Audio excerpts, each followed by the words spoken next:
Hello and good afternoon.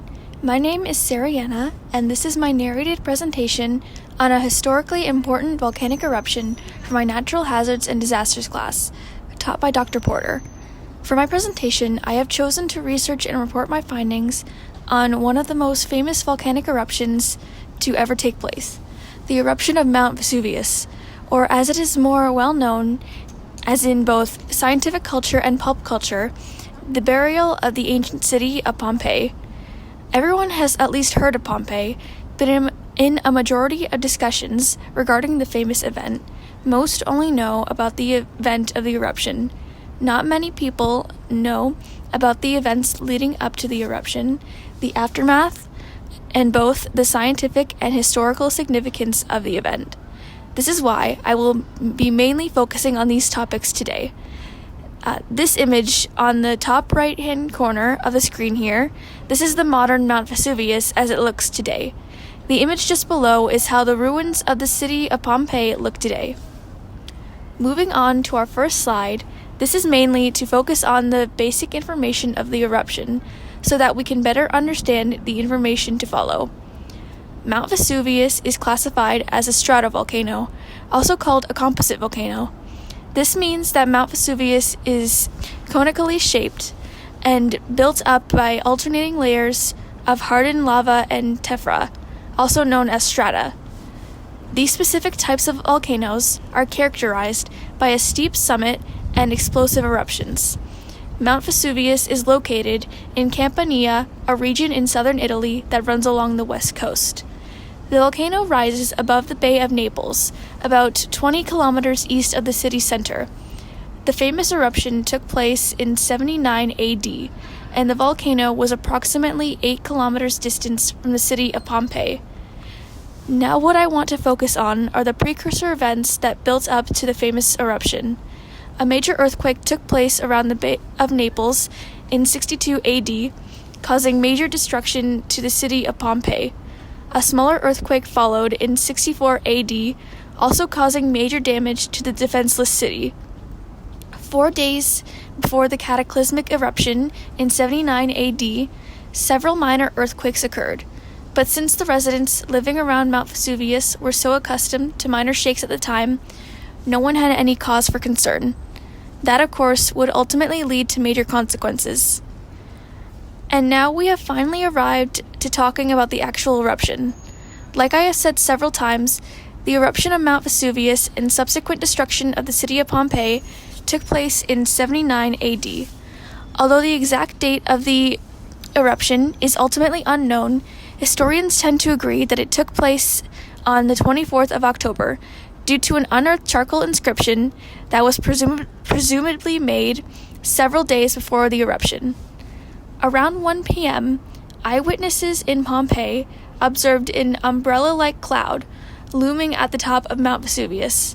Meanwhile, in the actual volcano, the eruption had started about an hour before this, due to the immense pressure built up in the magma chamber below the volcano.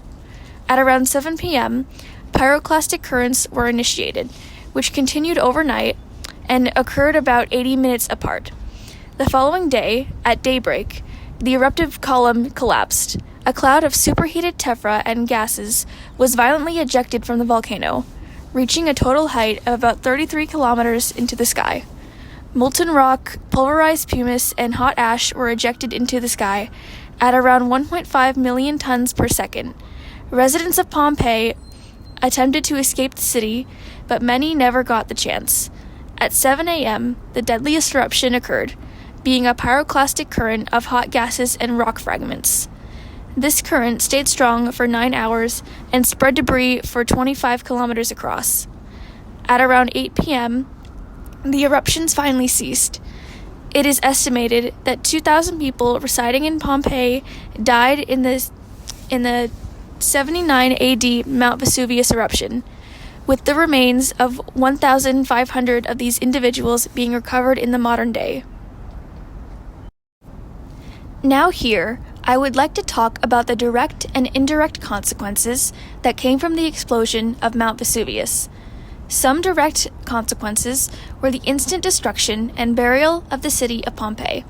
This was due to the volcanic ash and pumice from the eruption raining down onto the city, instantly destroying several buildings and burying the city.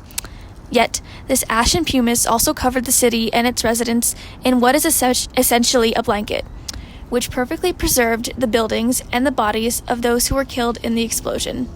Of course, one of the direct effects was the killing of Pompeii's residents, due to burial, falling debris, and asphyxiation due to the pyroclastic material and heated gas. Another direct effect was the change of the geography and the shape of the mountain itself due to the eruption, as the eruption devastated the land and left a gaping gash in Mount Vesuvius. Some indirect consequences were the eruption's effect on science and history. Since the eruption perfectly preserved both the city itself and the bodies of its residents, both scientists and historians were able to study life back in the time of the eruption, how buildings worked, how volcanoes worked, and an eruption's effect on a city.